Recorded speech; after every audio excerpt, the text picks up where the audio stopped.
شاہ صاحب سے انٹرویو۔ کسی نے سوال کیا کہ شاہ صاحب کہ نارائن کا جو قصہ ہے وہ تو سنائیے۔ فرماتے ہیں یہ بات 1997 کے اواخر کی ہے۔ مجھے ایک بلڈنگ کی وائرنگ کا کانٹریکٹ ملا۔ میں نے وہاں کام شروع کیا۔ وہاں پلستر کرنے والی جو پارٹی تھی اس میں یہ محترم نارائن صاحب شامل تھے۔ جب پلستر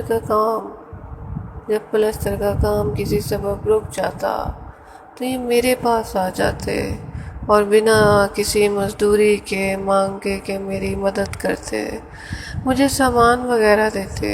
میں نے چائے اور کھانا وغیرہ دیتا۔ جب کبھی مجھے پیمنٹ ملتی تو انہیں 150 دے دیتا۔ ایک دن مجھے کہنے لگے، شاہ جی مجھے بجلی کا کام سیکھنا ہے، مجھے اپنے ساتھ رکھ لو۔ عمر ان کی قریب 35 سال تھے۔ میں نے کہا مجھے کوئی اعتراض نہیں، تم سوچ لو تم یہ کام سیکھ سکو گے اور یہ کر سکو گے۔ کہنے لگے مجھے سیکھنا ہے بس۔ قصہ مختصر، میرے ساتھ کام شروع کر دیا اور جلد ہی میرے ایک اچھے ہیلپر کی صورت اختیار کر لی۔ میں جس رہائش پر رہتا تھا وہاں پر میرے ساتھ ایک محترم بھائی خالد علوی اور ان کے ساتھ ان کے ایک دوست رہتے تھے، حافظ صاحب۔ میں نے نارائن کو بھی اپنے ساتھ ہی کمرے میں رکھ لیا۔ اب کمرے میں ہم 4 افراد تھے۔ یہ نارائن صاحب مجھے استاد کا رتبہ دیتے تھے، میری بہت خدمت کرتے تھے اور میری اس خدمت سے کمرے میں رہنے والے بھی مکمل مستفید ہوتے۔ کمرے کی صفائی، برتن دھونے، سالن سبزی کاٹنا، روٹی لانی، چائے بنانا، یہ سب نارائن صاحب نے اپنے سر لیا ہوا تھا۔ سب نارائن سے بہت خوش تھے۔ وقت کافی اچھا گزر رہا تھا۔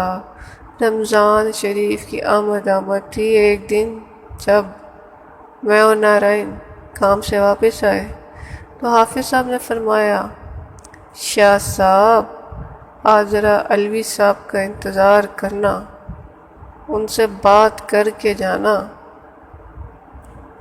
مجھے ان کے لہجے سے کچھ عجیب طرح کی خوشبو آئی۔ بہرحال رات کو علوی صاحب آئے۔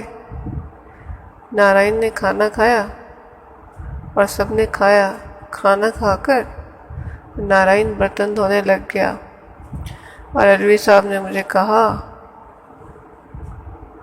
روزے شروع ہونے والے ہیں اور یہ نارائن ہندو ہے، اس کا یہاں رہنا مناسب نہیں، اس سے کہو روزوں میں یہ کہیں اور جا کر رہے۔ روزوں کے بعد واپس آئے۔ میرا تو جیسے فیوز ہی اڑ گیا۔ علوی صاحب میرے بڑے بھائی کے دوست اور بھائیوں کی طرح پیارے۔ میں نے ان سے کہا، علوی صاحب آپ یہ کیا کہہ رہے ہیں؟ حافظ صاحب بولے، شاہ جی اس کی وجہ سے ناپاکی ہوتی ہے۔ میں نے کہا حضور حافظ صاحب 6 ماہ سے یہ شخص اپنے ہاتھوں سے سبزی کاٹ، اپنے ہاتھوں سے دھو کے برتن کپڑے پکا کھلا رہا ہے، اور جہاں آپ نماز پڑھتے ہیں اسی کونے کو بھی یہ شخص صاف کرتا ہے، آپ کے کپڑے استری کرتا ہے۔ آج آپ کو ناپاکی یاد آ گئی؟ اکثر آپ اسے یہاں سے ہندو کی بنیاد پر نکالیں گے تو میں بھی چھوڑ دوں گا۔ وہ دونوں یک بیک بولے، ٹھیک ہے، اگر تمہیں یہ ہندو عزیز پیارا ہے تو اپنا بندوبست کر لو۔ میں نے نارائن کو بلایا، اس سے کہا کہ چلو اپنا سامان اٹھاؤ، ہم کہیں اور چلتے ہیں۔ میں نے نارائن کو بلایا اور کہا چلو۔ نارائن نے بہت ضد کی کہ شاہ جی آپ یہاں رہ لیں، میں چلا جاتا ہوں، جب روزے شروع ہوں گے تو میں واپس کہیں اور چلا جاتا ہوں، پھر واپس آ جاؤں گا۔ لیکن میرا دماغ پھر چکا تھا، اس کی ایک نہ سنی، سامان اٹھا کر باندھا اور اپنے دوست محترم غلام بھائی کے پاس پہنچے۔ ان سے کچھ دن کے لیے کمرے میں رہنے کی اجازت مانگی۔ ویسے تو یہ غلام بھائی بھی بہت سڑیل مشہور تھے صفائی ستھرائی بارے میں، لیکن جب انہوں نے سارا قصہ سنا تو کہنے لگے آپ میرے ساتھ اس روم میں 6 ماہ رہ سکتے ہو، جب کرایہ ختم ہوگا تو آدھا آدھا پھر بھر دیں گے۔ ان کو آگاہ کیا کہ ہندو ہے، کہنے لگے میں نے کون سا اس کے منہ سے نکال کر کھانا ہے، انسان بن کر رہے تو کوئی فکر نہیں۔ قدرت خدا کی کہ میرا کفیل سے معاملہ بگڑ گیا، میں ایک قیدی کی صورت کفیل کی رہائش میں پابند ہو گیا۔ یہ نارائن صاحب کبھی پلستر والوں کے ساتھ، کبھی بجلی والوں کے ساتھ، اور کبھی جو کھاتے اس میں سے میرا خرچہ بھی چلاتے۔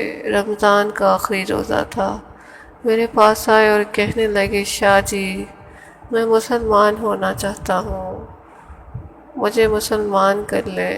میں نے انہیں بہت سمجھایا کہ تمہاری ایک فیملی ہے، خاندان ہے، تم کیسے مسلمان ہو کر ان سب سے گزارا کر سکو گے؟